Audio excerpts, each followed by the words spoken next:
Ya, ada 10 syarat, salah satunya memang dilakukan RJ, restoratif justice, ada kesepakatan atau ada permaafan. Tapi ada juga yang lain, yaitu syaratnya apa? Yaitu syaratnya adalah melakukan, kalau di dalam proses itu melakukan kesalahan atau melakukan tidak sesuai dengan norma-norma hukum, seperti yang dikatakan oleh Bapak Komjen Polisi Ugroseno, mantan Wakapolri. Itu jelas betul yang disampaikan, juga yang disampaikan oleh Profesor Din Samsudin.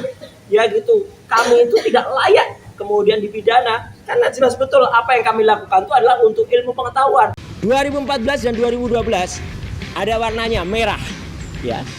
Nah, yang ini mungkin tinta capnya lupa, belum dikasih warna. Ini hitam putih. Ini nggak boleh, ya. Jadi itu kesalahan fatal. Pertama, nggak boleh namanya legis itu hitam putih. Nggak ada bantalan cap warnanya hitam, kemudian capnya juga hitam dan tidak berwarna seperti ini. Jadi ini fatal, ya. Ini artinya apa? Ini harus dipertanyakan. Ijazah ini harusnya ditolak. Legalisasi ini harusnya ditolak. Belum lagi kalau kita bandingkan yang selama ini dikatakan, dan ini sekali lagi saya bilang, yang namanya Ketua Jokman Nusantara itu, Andi Aswan, sekali lagi berbohong dan tertangkap di kamera atau tertangkap saat live di CNN. Ini baru pertama kali saya keluarkan, eksklusif di channel ini. Ya, ijazah saya sempat keselip yang asli. Alhamdulillah sekarang udah ketemu. Jadi karena keselip, nggak saya ngeprint lagi di Pasar Pramuka. Itu salah, ya. Dulu kan pernah ada skenario itu, ya, katanya ijazahnya Jokowi hilang, ya, kemudian di print lagi, lah salah. Ijazah yang hilang atau keselip harus keluar ini.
Bismillahirrahmanirrahim. Assalamualaikum warahmatullahi wabarakatuh. Salam sejahtera untuk kita semuanya. Om Swastiastu, Namo Buddhaya, Rahayu. Ya, salam asli 99,9%. Nah, ini adalah monolog pertama, ya, dari Roy Suryo Official. Ya, jadi biasanya saya mulai dengan bumi gonjang-ganjing, langit kelap-kelap. Ya, tapi tadi kita tidak ingin main wayang dulu, ya. Meskipun, ya, saya bocorkan clue-nya. Saya saat ini berada di lapangan ini. Banteng Ketataon, lapangan Banteng, ya. Tapi bukan untuk menjelaskan Banteng. Nanti itu pada episode yang kedua. Di episode perdana ini saya ingin pertama kali adalah memberikan apresiasi dan ucapan selamat untuk sahabat saya Dr. Bonatua Silalahi yang sudah berhasil mendapatkan 5, ya. Wah, ini luar biasa, ya. 5. Mulai dari yang tahun yang pertama kali didapatkan tuh justru yang terbaru. Tahun 2019 yang tanda tangannya berwarna biru di sini. Profesor ini masih doktor, ya, Dr. Budiadi, ya. Kemudian 2014, ya. Nah, ini yang Profesor Muhammad Naim. Kemudian ini dari dua-duanya ini dari KPU pusat, ya. Analisis saya sudah ada di sini waktu itu, ya, yang sempat menganalisis bagaimana dua legalisasi ini ada perbedaan, ya. Misalnya yang satu sudah mengikuti standar yang tahun 2019 ini NIP-nya, tapi sayangnya masih belum mengikuti aturan atau undang-undang soal administrasi negara, ya, karena di pasal 73 sebenarnya harusnya ada cap tanggal, bulan dan tahunnya, ya. Kalau yang 2014 memang belum, nggak apa-apa karena Itu baru berlaku Oktober. Sama seperti ijazah saya, ya. Ada yang bilang ijazahnya Roy Suryo belum ada tanggalnya. Lah iya, wong ijazah saya itu dipakai tahun 2009. Belum ada aturannya waktu itu ketika anggota DPR. Kemudian Pak Dr. Bonato mendapatkan juga untuk 2012 yang saat itu adalah untuk KPU DKI Jakarta. Dan yang terbaru adalah 2 ini. Nah, ini yang katanya ini tahun 2005. Kemudian katanya ini tahun 2010. Hari ini secara eksklusif saya akan khusus memberikan analisis soal temuan terakhir ini. Kenapa? Lihat bedanya. 2 ini saya pertanyakan betul keasliannya atau keautentikannya. Karena yang pertama, meskipun penandatangannya sama-sama adalah Profesor Dr. Insinyur Muhammad Naim. Dan sekarang lagi rame nih di medsos ya. Teman-teman pertanyakan, Prof. Naim itu benar-benar sudah menjadi dekan belum pada saat tahun 2005? Jangan-jangan belum ya, nggak apa-apa, itu silahkan nanti dicek, di cross check dengan data dari UGM. Cuman data dari UGM ini kadang-kadang berubah-ubah ya gitu, tergantung arah angin. Kalau anginnya lagi ke kanan dia berubah ke kanan, anginnya lagi kiri dia berubah ke kiri. Jadi mesti dicek lagi nih data ini benar apa enggak ya, yang 2005-2010 ini. Dan kemudian yang lebih menarik lagi, coba kita bandingkan. 2 ini memang mirip ya, tidak hanya mirip, ini identik. Kenapa bila identik? Lihat posisinya. Sama persis. Dalam bahasa Jawa ini plek ketiplek. Plek ketiplek itu sama persis. Ya, nanti kita tunjukkan di mana sama persis. Tapi jelas memang ada bedanya. Jadi dua-duanya ini coba bandingkan dengan 2012. Bandingkan dengan 2014. Bandingkan juga 2014, bandingkan juga dengan 2019. 2019 warnanya biru capnya. Oke? Jelas betul ya, ini warnanya biru. 2014 dan 2012 ada warnanya merah ya. Nah, yang ini mungkin tinta capnya lupa belum dikasih warna. Ini hitam putih. Ini nggak boleh ya. Jadi itu kesalahan fatal pertama. Nggak boleh namanya Legis itu hitam putih. Nggak ada bantalan cap warnanya hitam. Kemudian capnya juga hitam dan tidak berwarna seperti ini. Jadi ini fatal ya. Ini artinya apa? Ini harus dipertanyakan. Maka saya setuju. Pak Bonatua kemarin langsung memprotes ini dan meminta untuk disidangkan di KIP, di Komisi Informasi Pusat. Kenapa saya mendorong KIP? Sekali lagi teman-teman semua, saya harus buka rahasia nih. Tahun 2000 ketika KIP itu, undang-undang KIP itu tahun 2008 itu disahkan ya. Saya memang berada di dalam tim yang menyusun undang-undang itu. Ya, jadi artinya kenapa? Artinya waktu itu ada sebuah SK. Nih kalau nggak percaya SK-nya, SK yang ditandatangani oleh Pak Menteri Komunikasi dan Informasi waktu itu. Namanya belum Informatika, masih Menteri Komunikasi dan Informasi Pak Samsul Mu'arif pada tanggal 2003. Jadi waktu itu ada keputusan Menteri Komunikasi dan Informasi tentang tim koordinasi telematika Indonesia.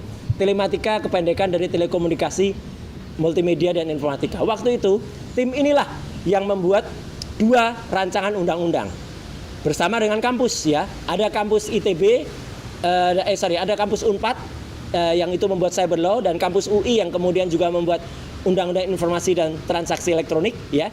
Kemudian jadi undang-undang ITE nomor 11 tahun 2008, dan ada usulan lain untuk membuat undang-undang keterbukaan informasi publik nomor 14 tahun 2008. Nama saya ada di sini nih, di nomor 9 ini. Ya, jelas betul. Dan nama yang kemarin kita jadikan ahli untuk perkara kami, perkaranya Trio RRT dan Trio RRK ya, yaitu namanya Prof. Henry Subiakto. Beliau ada di sini. Beliau adalah staf ahli menteri bidang teknologi. Jadi jelas ya, Prof. Henry Subiakto adalah memang terlibat bersama saya. Dan saya bukan atas nama jabatan ya, saya nama yang ditulis itu sama dengan Pak John Welly, sama dengan Pak Wahyu Prawoto, sama dengan ini profesor nih yang terakhir ini juga Suhono Sepangkat nih dari ITB. Jadi kami bersama-sama membuat itu, dan undang-undang keterbukaan informasi publik itulah yang nantinya akan menjadi pengadil, sama seperti ini, sama seperti salinan atau legis yang sudah diberikan. Jadi yang pertama ya, jadi itu kesalahannya, yaitu tidak berwarna. Harus berwarna, karena kalau dia ini hanya berupa fotokopi. Nah, kesalahan yang kedua, Ya, kenapa ini harus diprotes oleh Pak Dr. Bonatua dan juga oleh sahabat saya juga ya, Dr. Leoni Lydia bersama dengan Pak Lukas Luarso, bersama-sama dengan nanti ada Pak teman-teman dari Bon Jovi, bongkar ijazah Jokowi adalah apa? Ini. Coba perhatikan baik-baik kedua legalisasi ini. Mau dari atas ke bawah, mau dari kiri ke kanan, apa lihat? Di sini sama. Sekali lagi, ini sama, plek ketiplek tadi. Nah, jadi ini posisinya sama, cuman yang satu dibuat kotor. Saya bilang dibuat ya. Mana yang dibuat? Nah ini yang 25 seolah-olah kotor, ada jamurnya.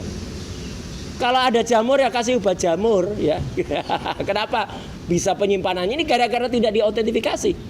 Kalau salinan ini kemudian diautentifikasi di ANRI, Arsip Nasional Republik Indonesia, tentu sudah dicek juga dan diperiksa.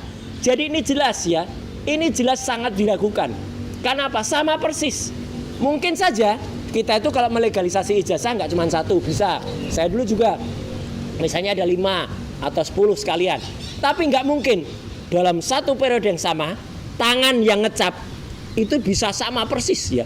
2014 dan 2012 pun meskipun tampak mirip ya, ini pun beda posisinya, lihat tuh. Posisinya pun beda, jatuhnya cap itu pun agak beda, tidak mungkin sama persis. Ya, jadi artinya apa? Artinya tetap ada perbedaan nih, tulisan mengesahkannya ini mepet sekali, yang ini tidak. Kalau ini udah jelas sama persis. Jadi ini aneh. Ini nggak boleh. Berarti apa? Sangat diragukan ini. Ini berasal dari sumber yang sama. Makanya kita kejar, harus dikejar. Kok bisa 2005 dan 2005 dan 2010 sama persis?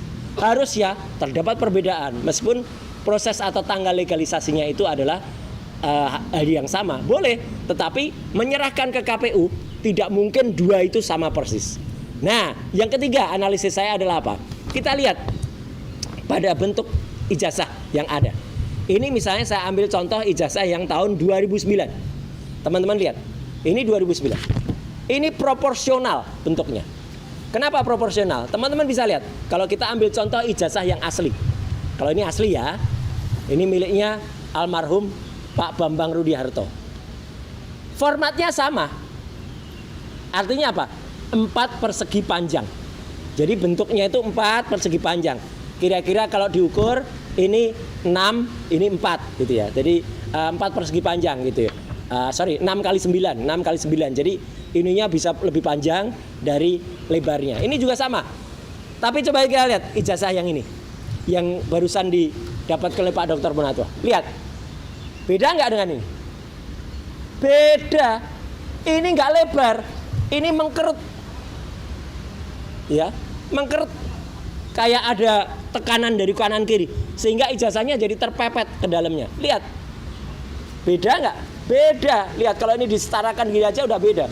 Artinya yang benar adalah format yang ada di atas. Ini tidak benar. Padahal capnya sama. Jadi artinya ketika difotokopi itu terjadi proses kayak dikonden, kayak dimepetkan antara kiri dan kanan. Harusnya tidak boleh diterima oleh KPU kayak gini. Kenapa KPU bisa menerima ini? Itu artinya KPU tidak melakukan verifikasi faktual dengan betul. KPU tidak pernah mempersandingkan. Misalnya ada ijazah aslinya. Misalnya ini anggap aja nih ijazah asli dari Jokowi misalnya yang kayak gini ya. Nah ini ijazah asli yang anggap aja.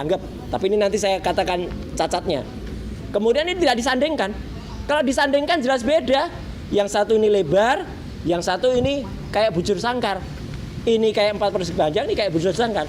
Jadi udah jelas. Itu ada temuan berikutnya bahwa ijazah ini harusnya ditolak. Legalisasi ini harusnya ditolak. Belum lagi kalau kita bandingkan yang selama ini dikatakan, dan ini sekali lagi saya bilang, yang namanya Ketua Jokman Nusantara itu, Andi Aswan, sekali lagi berbohong dan tertangkap di kamera atau tertangkap saat live di CNN. Ketika di CNN, ya minggu yang lalu, hari Rabu, ya waktu itu Pak Rifai Kusmanegara mengatakan bahwa ijazah Jokowi belum pernah sekalipun dilakukan proses scanning. Saya tanya sekali lagi, Pak Rifai, ya Anda kan lawyer resmi dari Jokowi. Kalau Andi Aswan dan kawan-kawan para termul itu Itu kan hanya ngaku-ngaku dekat aja, belum tentu juga mereka mendapat tugas betul. Ternyata Pak Rifai mengatakan belum pernah di-scan. Kalau ini di-scan, jelas. Bedanya apa? Udah jelas nampak di mata. Ijazah yang asli di-scan itu ada watermarknya. Nih watermark, jelas betul kan? Ada embossnya. Emboss ya, bukan embus. Kalau embus itu kata mak-mak itu, nggak tahu namanya siapa itu, mak lampir itu. Ya, embus. Yang katanya tangannya bisa. Coba berapa panjang jarinya? Kalau ini ada dalam plastik, katanya dari atas, panjang banget ya, berarti mak lampir. Ya, itu jangan salahkan orang-orang kalau nyebut dia mak lampir ya, karena tangannya bisa panjang banget. Nggak mungkin tangannya bisa ngeraba, apalagi itu dalam plastik. Jadi nggak mungkin. Dia namanya emboss ya, Bu, bukan embus. Ya, nah ini. Dan jangan ngaku-ngaku ahli multimedia. Anda ahli apa terserah lah, ahli-ahlian ya.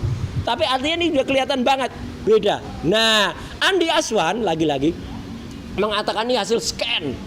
Padahal jelas betul ini adalah hasil dari Dian Sandi, punyanya Dian Sandi yang kemudian dikoreksi. Jadi harusnya Andi Aswan tuh jelas-jelas betul ya. Penegak hukum, kalau Anda itu memang objektif, jelas betul dia yang kena pasal 32 nih si Dian Sandi, karena dia membuat dapat diaksesnya. Jadi mengunggah, membuat dapat diakses masuk ke sistem elektronik, data elektronik.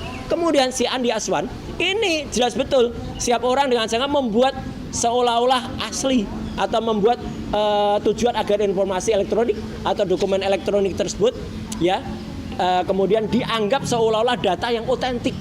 Padahal ini bukan data otentik, ini palsu. Sekali lagi, yang diunggah si Dian Sandi itu pun palsu, apalagi ini jadi palsu, double palsu. Jadi sekali lagi, ini analisis saya untuk dua leges yang terakhir yang diperoleh oleh Pak Dr. Bonatua Silalahi dari KPU di Surakarta harus dipertanyakan dan jangan mau hanya terima ini.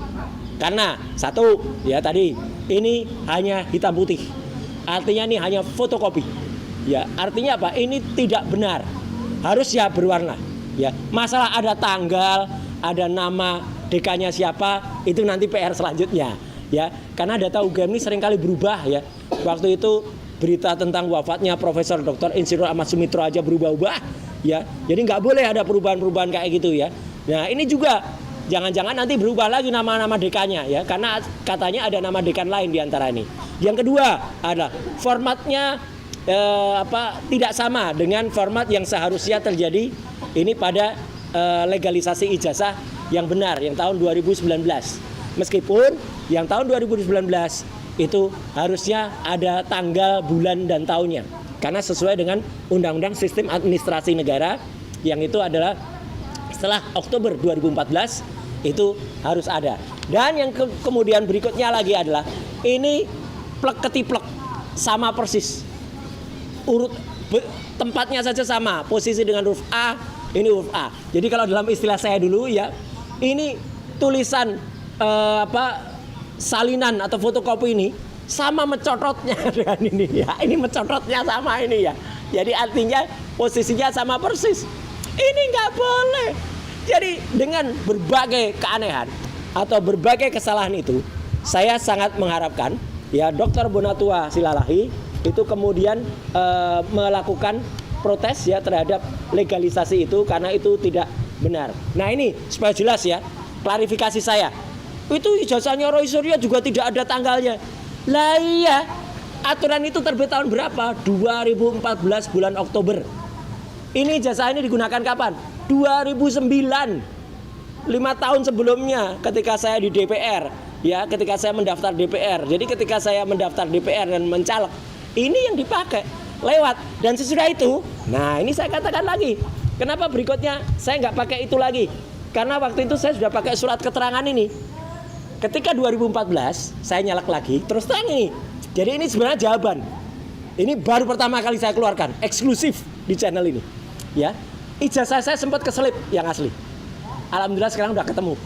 Jadi karena keselip, nggak saya ngeprint lagi di Pasar Pramuka. Itu salah. Ya, dulu kan pernah ada skenario itu. Ya, katanya ijazahnya Jokowi hilang. Ya, kemudian di print lagi. Lah salah. Ijazah yang hilang atau keselip harus keluar ini. Ini resmi. Universitas Gadjah Mada, surat keterangan tentang ijazah saya yang sempat keselip. Alhamdulillah sekarang udah ketemu. Jadi ini resmi. Ijazah yang terselip atau tidak temukan, ada surat keterangan berdasarkan fotokopi yang pernah ada. Jadi nggak perlu lagi legalisasi, karena ini penting, ini resmi. Maka setelah itu, ketika saya mendaftar 2014, ya waktu itu saya sudah lulus untuk MKes. Nah ini magister, ini yang saya pakai juga untuk magister perilaku dan promosi kesehatan MKes. Nah sekarang kalau mau daftar lagi, saya udah pakai yang lain lagi. Kalau daftar lagi, saya mungkin nanti udah akan pakai yang S3 atau yang doktor ya, yang dari Universitas Negeri Jakarta. Jadi teman-teman semua, itu harus jelas ya, kalau kita punya ijazah, kita punya legalisasi, semua harus jelas tahunnya, semua harus jelas sejarahnya. Tidak boleh kemudian terjadi ketiplek atau sama seperti itu. Nah, jadi jelas ya. Ini penjelasan singkat saya eksklusif untuk channel kita ya, Roy Suryo Official ya, yang menjelaskan tentang temuan Pak Dr. Bonatua. Sekaligus saya berharap selain Pak Dr. Bonatua, teman-teman dari Bon Jovi ya, Dr. Leoni Lydia, Pak Lukas Luarso itu kemudian nanti menemukan detailnya. Karena bukan hanya ini yang dicari, tapi Bon Jovi itu mengejar syarat-syaratnya. Untuk terbit ini, itu ada syarat-syarat yang dikumpulkan. Misalnya, ya kayak contohnya ketika waktu itu anaknya. Nah, ini contoh aja, contoh. Syarat tuh kayak gini. Nah, ini syarat. Ya, ini contohnya. Gibran waktu mendaftar di KPU Surakarta, itu syaratnya kayak gini nih. Ini harus ada syaratnya. Dan syarat ini harus benar diisi. Jangan kosong.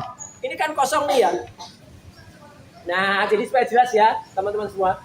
Kita punya wapres, kalau sahabat kita Dr. Isman mengatakan tak lulus SMA, dia juga nggak pernah nih organisasinya kosong, ya, pengurusan lembaganya kosong, ya, penghargaannya kosong, jadi nggak pernah dapat apa-apa dia, pengalamannya 0,0, bukan 99,9, 0,0 ya, dan ini yang buat dia loh, yang tanda tangan dia loh, jadi jangan salahkan saya kalau itu Roy Suryo ngaku-ngaku aja, enggak, ini siapa ini yang buat, ini daftar riwayat hidup dari dia sendiri, lihat tuh tanda tangannya. Apa tanda tangannya? F4 Fufu Fafa tanda tangannya. Nah, kapan-kapan kita bongkar dengan jelas siapa itu Fufu Fafa. Jadi sekali lagi, ini konten perdana yang kita keluarkan langsung dari lapangan Banteng ya. Untuk apa? Untuk menjelaskan ini semua, dan jumpa lagi nanti pada konten-konten selanjutnya. Weh, bumi goncang-goncang, langit kelap-kelap, tajam kayon. Wassalamualaikum warahmatullahi wabarakatuh. Ya, terima kasih dan semoga bermanfaat.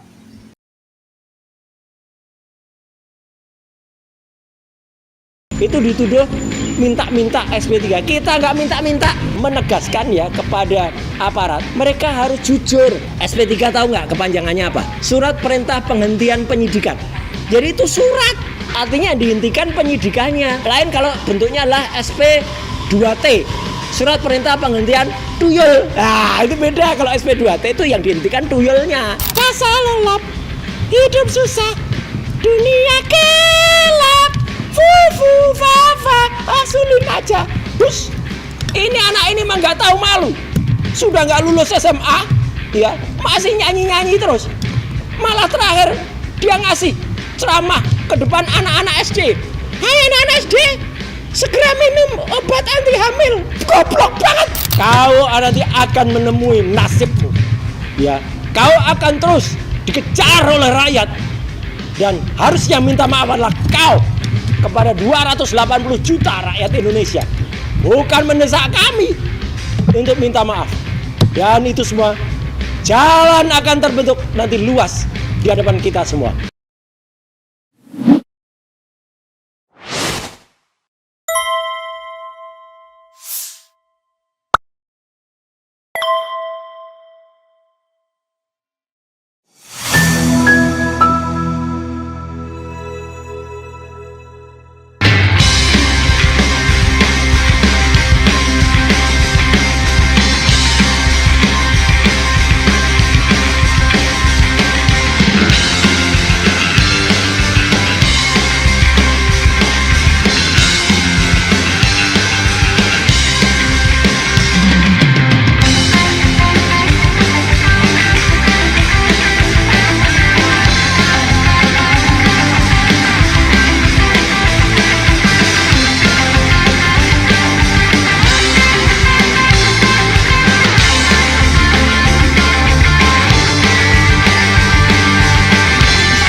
Assalamualaikum warahmatullahi wabarakatuh.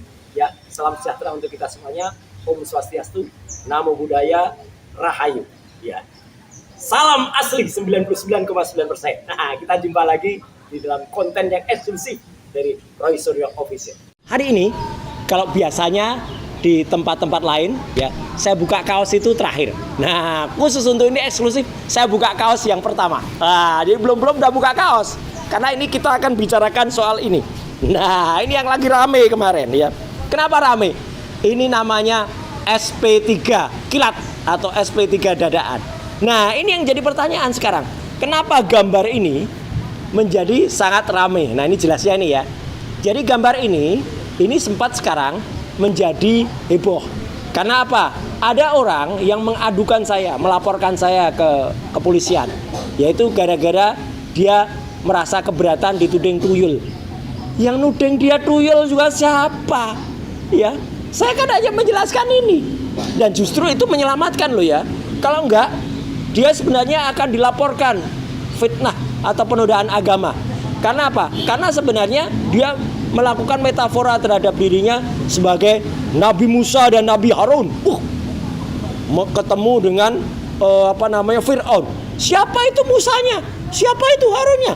Itu penistaan agama itu ya. Untung justru ada sahabat kita namanya Pak Lukas Luarso. Pak Lukas Luarso adalah anggota tim Bon Jovi juga yang menuliskan dengan bagus, yaitu dua tuyul menemui jin ifrit. Nah, ini nggak perlu dijelaskan dua tuyulnya siapa, jin ifritnya siapa. Yang lebih jelas lagi ini gambar yang lain ya. Nah, ini gambarnya eksklusif. Dua tuyul menemui jin ifrit. Ini jin ifritnya, wah, pakai tanduk. Tapi tanduknya bukan kayak tanduknya ini ya. Ini ada tanduk juga nih. Ya, tapi ini tanduknya adalah tanduknya jin ifrit. Ditemui dua tuyul. Dan ini yang mau kita bahas sekarang. SP3 kasus ijazah palsu. Nah, bahkan ini banyak nih gambarnya hari ini ya. Karena kontennya eksklusif. Nih. Restoratif justice ala-ala Solo. Ala Solo loh ya, bukan ala siapa, kita nggak ngerti ya. Jadi ceritanya ada, saya juga nggak tahu yang maksudnya di gambar ini siapa. Tapi kasus bapak kami hentikan. Kemudian ciris pak, ngopi-ngopi. Sementara ijazah aslinya entah kemana, raib ditelan. Nah, makanya perlu kita jelaskan sekarang. Kenapa ini rame dan kenapa kami ya RRT, Roy Rismontiva dan juga RRK ya, yaitu Pak Rustam, Pak Rizal Fadila dan juga Bu Kurnia itu dituduh minta-minta SP3. Kita nggak minta-minta ya, kita tuh justru meminta bukan meminta ya, menegaskan ya kepada aparat mereka harus jujur. SP3 tahu nggak kepanjangannya apa atau singkatan dari apa? Surat perintah penghentian penyidikan. Jadi itu surat, artinya dihentikan penyidikannya, bukan surat perintah lain. Kalau bentuknya adalah SP2T, surat perintah penghentian tuyul. Nah, itu beda. Kalau SP2T itu yang dihentikan tuyulnya. Ya, ini SP3, surat perintah penghentian penyidikan. Jadi penyidikannya yang dihentikan, ya bukan tuyulnya. Artinya apa?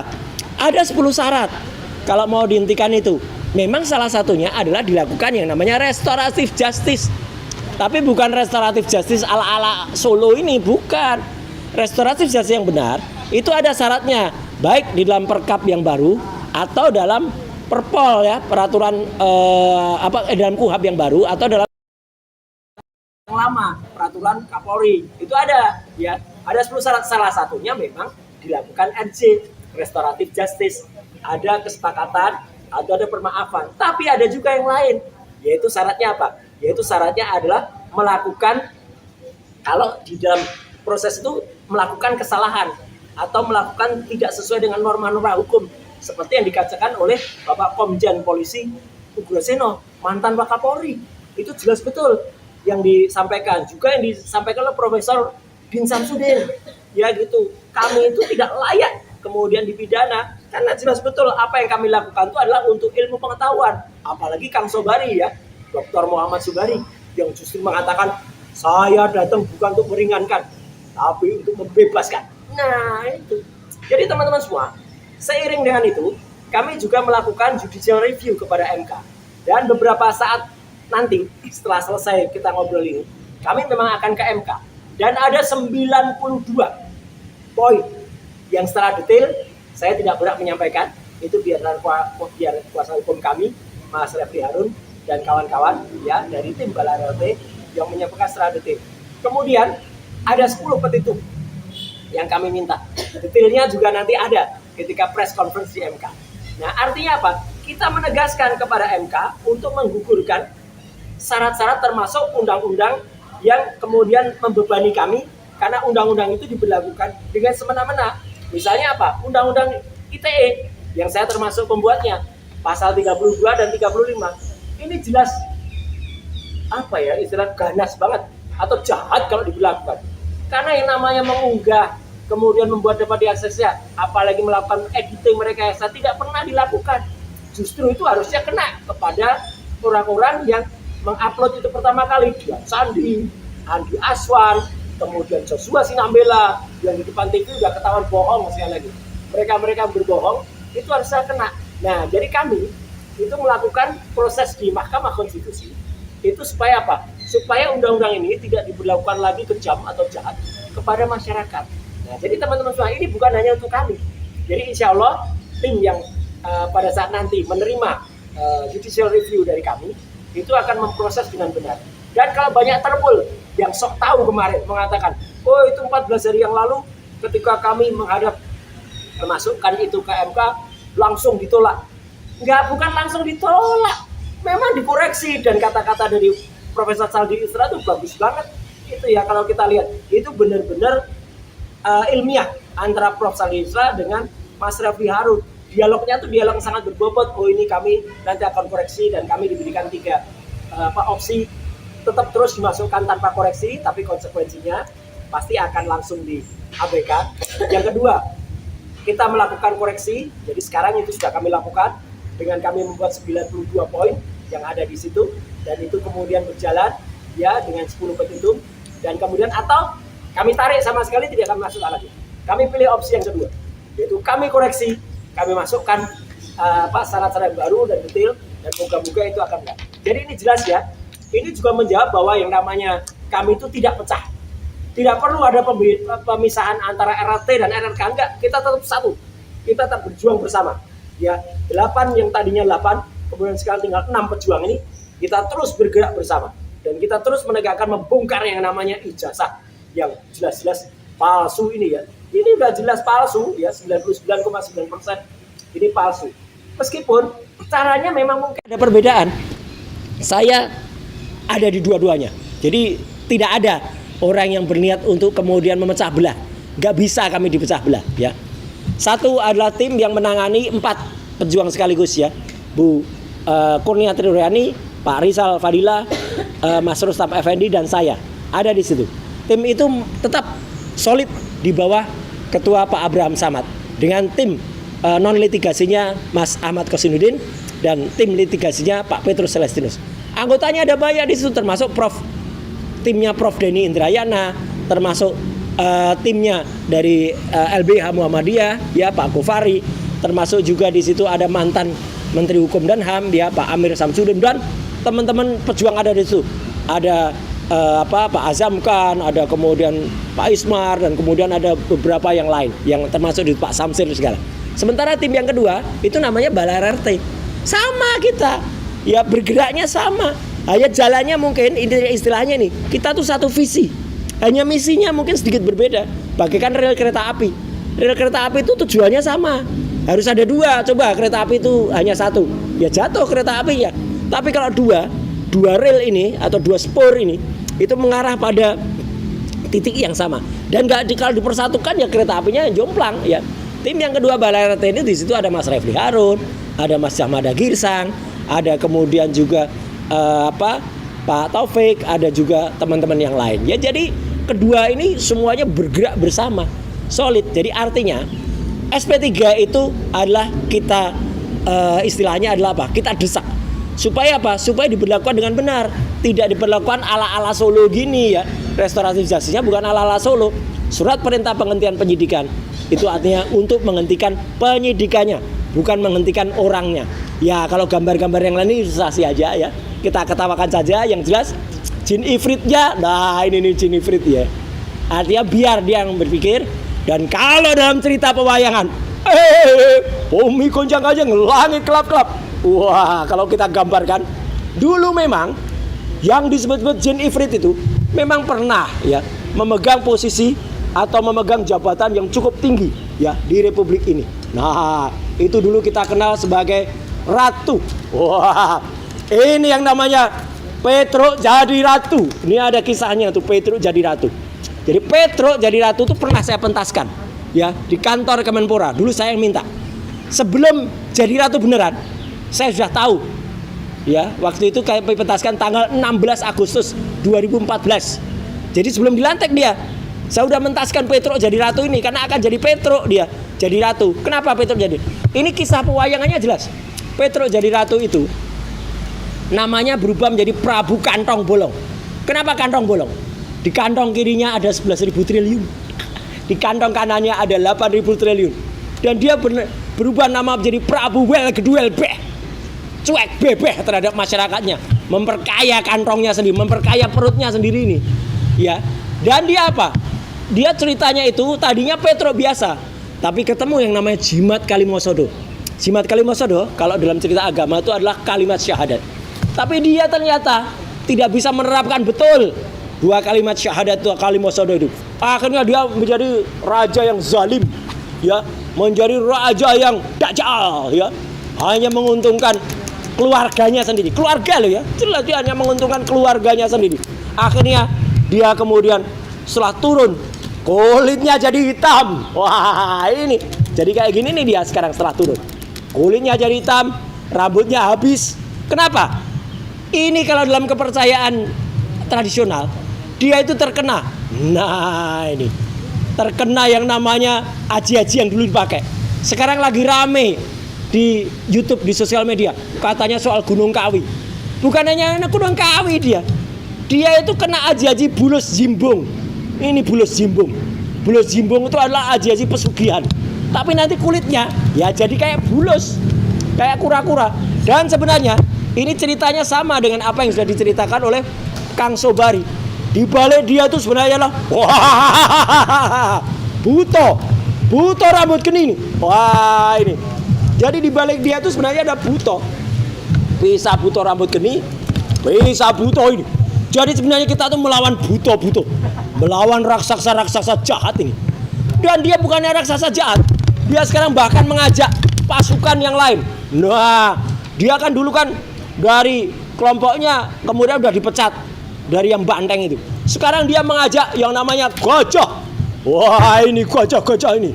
Ya, dia kemana-mana teriak, "Wow, saya akan mendatangi 7.000 kecamatan gajah-gajah ini." Wow, dia lupa bahwa ada surat dalam Al-Quran, dalam surat Al-Fil, di mana gajah-gajah itu akan diturunkan pasukan. Wah, ini burung yang nanti akan menjatuhkan batu-batu panas, karena ini sama seperti ketika Abrahah waktu itu menghancurkan Ka'bah. Jadi burung-burung ini akan diturunkan untuk menurunkan batu panas. Jadi sekali lagi, Petruk ini sebenarnya sudah dekat, ya, sudah dekat sekali lagi dengan ayo Truk, ku tunggu kau di 1x2 meter. Ya, kapan itu 1x2 meter? Nah, kita nggak tahu. Itu kuasa yang di atas. Tapi Petruk ini memang sekarang lagi menurunkan kepada Petruk cilik. Rasa lelap, hidup susah, dunia gelap. Fufu fafa, asulin aja. Bus, ini anak ini mah nggak tahu malu. Sudah nggak lulus SMA, ya masih nyanyi terus. Malah terakhir dia ngasih ceramah ke depan anak-anak SD. Hai anak-anak SD, segera minum obat anti hamil. Goblok banget, Samsul loh, nggak baca teksnya. Obat anti hamil tuh teks untuk ibu-ibunya, bukan untuk anak-anaknya. Tapi kan saya AI, saya menggunakan AI ini. AI akal-akal iblis itu, bukan akal imitasi dipakai. Nah, dan dia kemudian bekerja sama dengan Pak Tuyul. Ini tuyul-tuyul semuanya keluar. Tuyul-tuyul inilah yang kemudian dalam restoratif justice mendapatkan berkah. Nah, jadi semuanya, moral story dari cerita ini, marilah, ini Kanjeng Raden Multimedia Telematika. Truk, kau sudah berhadapan sekarang dengan rakyat, ya. Seberapapun jahatmu, ya, kau nanti akan menemui nasibmu, ya. Kau akan terus dikejar oleh rakyat, dan harusnya minta maaf adalah kau kepada 280 juta rakyat Indonesia, bukan mendesak kami untuk minta maaf. Dan itu semua jalan akan terbentuk nanti luas di hadapan kita semua. Jadi itulah kisah yang sekarang terjadi di bumi Merdikan ini, ya. Bumi gonjang-ganjing, langit kelap-kelap, semua ini kita pentaskan dari tempat yang sangat terhormat, yaitu lapangan Banteng. Sekian, terima kasih. Wassalamualaikum warahmatullahi wabarakatuh. Salam sehat semuanya. Salam asli 99,9%. Sekian, terima kasih.